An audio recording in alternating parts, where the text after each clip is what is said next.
చిరంజీవి గారు నిన్న మాట్లాడిన స్పీచ్ తను నటించలేదు, జీవించాడు. అందుకనే ఇక చిరంజీవి కాదు, తను చరణ్ జీవి అని మీ నుంచి వచ్చిన మాట ఇది. ప్రధానితో రామ్ చరణ్ గారు ఉన్న అవును, ఫోటో పెట్టేసి టోటల్గా ఆ కంటెంట్ని మాట్లాడుతూ తన కుమారుణ్ణి ఆలింగనం చేసుకుంటూ మాట్లాడాడు ఆయన. మాట్లాడిన విషయాన్నే ట్వీట్ చేశాడు. న్యూ ఏజ్ మెగాస్టార్ అని చెప్పేసి న్యూ ఏజ్ మెగాస్టార్ అని ఒక కాయిన్ చేయటం అనేది నాకు చాలా తృప్తినిచ్చింది అని.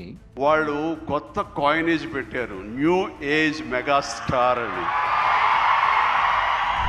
అదే మాట్లాడుతూ ఒక అవార్డుల ప్రస్తావన ఒకటి తీసుకొచ్చారు. అంటే ఈ చిత్రం ద్వారా జాతీయ పురస్కారం సాధిస్తాం మేము, పర్టికులర్గా ఈ క్యారెక్టర్ ద్వారా ఆయనలోని నటుడు విపరీతంగా ఎలివేట్ అయ్యాడు, అవార్డు వస్తుంది అనేది చాలా మంది మాట్లాడారు. కానీ వచ్చినా రాకపోయినా అవార్డు రావాల్సిన అవసరం లేదు. అవార్డు రావడం ఎన్నో దారులు ఉంటాయి, రావచ్చు రాకపోవచ్చు. బట్ ప్రజల మనుషుల్లో ఎంత అత్యుత్తమ నటన ఇచ్చాడు అన్నారే, దాని మించిన అవార్డు ఇంకోటి ఉండదు అనేది నేను ప్రగాఢంగా నమ్మిన విషయం. కాబట్టి చరణ్ భరద్వాజ గారు, చిరంజీవి గారు నిన్న మాట్లాడిన స్పీచ్ ఆ తర్వాత ఈరోజు ఒక ట్వీట్ వేశారు.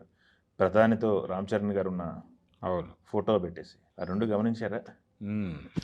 న్యూ ఏజ్ మెగాస్టార్ అని చెప్పేసి న్యూ ఏజ్ మెగాస్టార్ అని ఒక కాయిన్ చేయటం అనేది నాకు చాలా తృప్తినిచ్చింది అని ఆయన వేదిక మీద కూడా చెప్పాడు. కాంక్లేవ్లో పాల్గొన్నాడు, రిపబ్లిక్ టీవీ కాంక్లేవ్లో పాల్గొన్నప్పుడు వాళ్ళు కొత్త కాయినేజ్ పెట్టారు, న్యూ ఏజ్ మెగాస్టార్ అని చెప్పి పుత్రోత్సాహము ఏదైతే ఆయన ట్వీట్ చేశాడో టోటల్గా ఆ కంటెంట్ని మాట్లాడుతూ తన కుమారుణ్ణి ఆలింగనం చేసుకుంటూ మాట్లాడాడు ఆయన. మాట్లాడిన విషయాన్నే ట్వీట్ చేశాడు. అంటే ఉపన్యాసం అందరూ వినరేమో అని చెప్పి ప్రత్యేకంగా దాన్ని మెన్షన్ చేస్తూ ట్వీట్ చేయడం వెనకాల ఉద్దేశం అదే ఆయనకి. ఓకే. అయితే ఆ ఉపన్యాసంలో ఆయన చాలా, అంటే పెద్ద సినిమాకి సంబంధించి ఆయన చాలా ఎగ్జైట్ అయ్యాడు. పర్టికులర్గా రామ్ చరణ్ కంట్రిబ్యూషన్ గురించి చాలా ఆయన ఉద్వేగానికి గురయ్యారు. ఆ ఉద్వేగం ఇంతకు ముందు కూడా పంచుకున్నాడు ఆయన.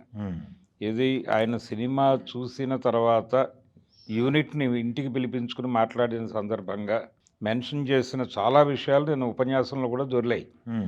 అదే కంటెంట్ ఇంకొంచెం ఎమోషనల్గా మాట్లాడాడు ఆయన. ఆయన అదే మాట్లాడుతూ ఒక అవార్డుల ప్రస్తావన ఒకటి తీసుకొచ్చారు. అవును, అవార్డుల ప్రస్తావన వచ్చింది, మొదటి నుంచి నడుస్తోంది ఇది అభిమానుల్లో.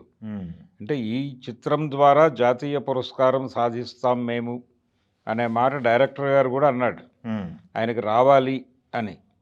ఆయన అంటే నిజానికి దానికి తగినటువంటి అర్హతలు సంపూర్ణంగా ఉన్నటువంటి నటుడు రామ్ చరణ్. పర్టికులర్గా ఈ క్యారెక్టర్ ద్వారా ఆయనలోని నటుడు విపరీతంగా ఎలివేట్ అయ్యాడు అనేది ఆయన మాట్లాడుతూ వస్తున్నాడు. అయితే చిరంజీవి గారు నిన్న వేదిక మీద మాట్లాడుతూ అవార్డు వస్తుంది అనేది చాలామంది మాట్లాడారు. కానీ వచ్చినా రాకపోయినా అన్నాడు ఆయన. ఓకే. వచ్చినా రాకపోయినా రామ్ చరణ్ నటుడిగా ఏమిటో ప్రపంచానికి అర్థమైంది అనే మాట ప్రస్తావించాడు ఆయన. ఈ ప్రస్తావించటంతో పాటు ఇంకొక అడుగు ముందుకు వేసి అవార్డులు సాధించటానికి రకరకాల మార్గాలు ఉన్నాయి అనేది కూడా అనేసాడు ఆయన.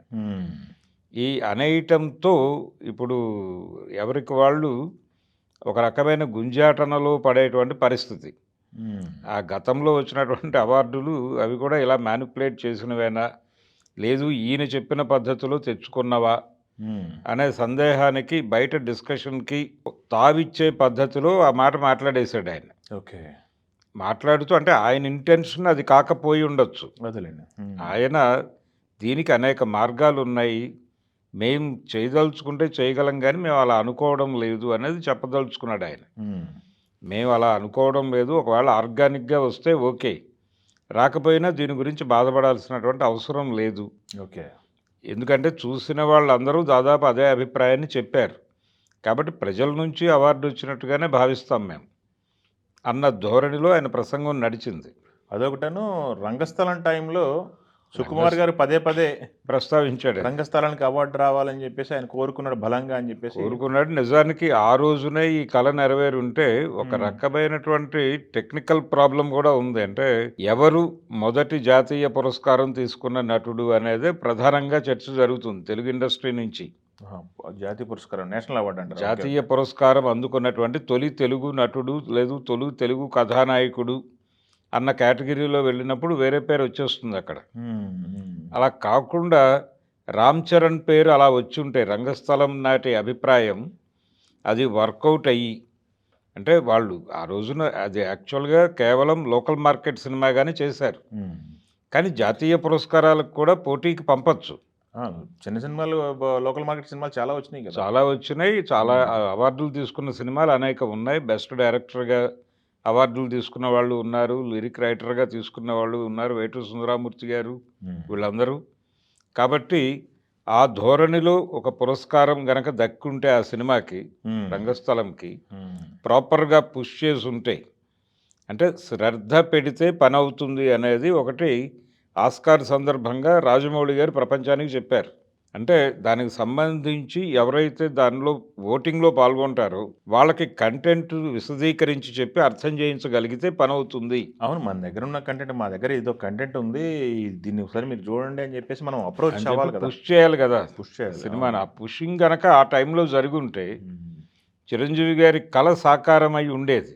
అదేలెండి. బహుశా ఆ పెయిన్ కూడా ఎక్కడో నడుస్తోంది ఆయనలో. హ్మ్. అందుకని ఆ ప్రస్తావన చేశాడాయన.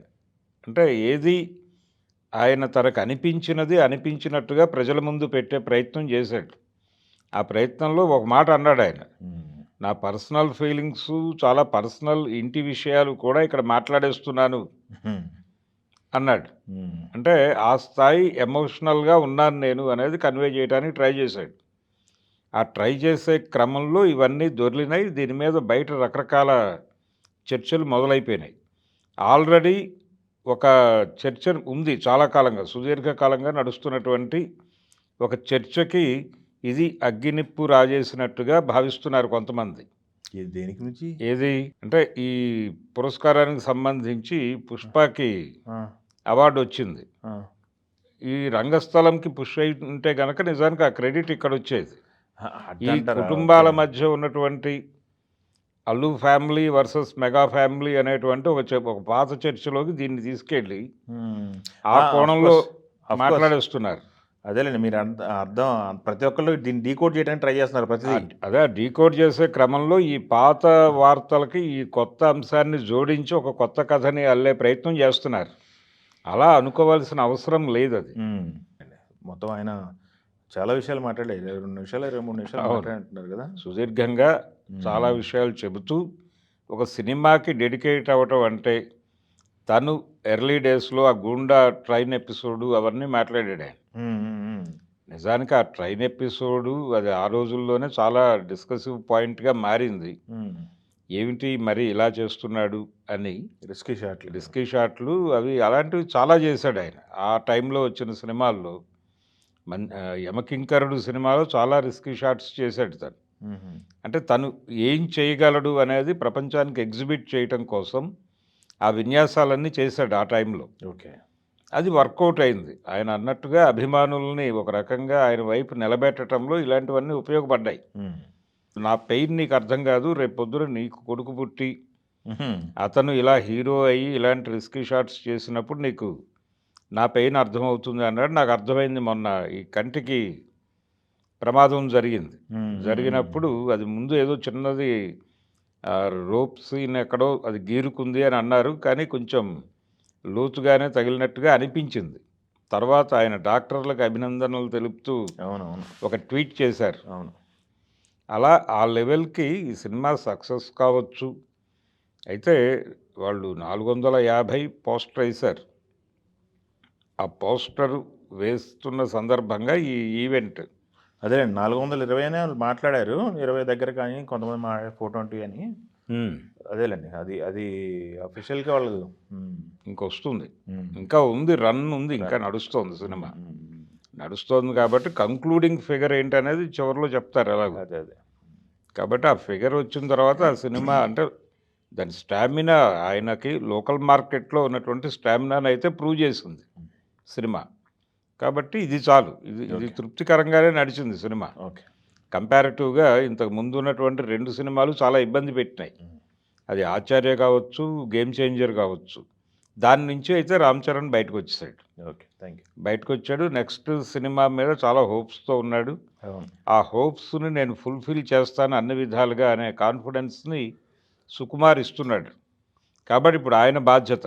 అదే. ఆ సినిమాని ఆ లెవెల్‌కి తీసుకెళ్ళటం అనే రెస్పాన్సిబిలిటీని ఆయన భుజానికి ఎత్తుకున్నాడు. నేషనల్ మార్కెట్ రీసౌండ్ రావాలి. అదే నేషనల్ మార్కెట్‌లో రీసౌండ్ వచ్చి ఇదే లెవెల్ ఫిగర్ అక్కడ గనక కనిపిస్తే హ్మ్. అప్పుడు మార్కెట్ స్థిరీకరణ జరుగుతుంది. ఆయన happy. Okay. Thank you. Chiranjeevi గారు అప్పుడు ఎలా మాట్లాడతారనేది అప్పుడు విందాం మళ్ళీ. ఓకే.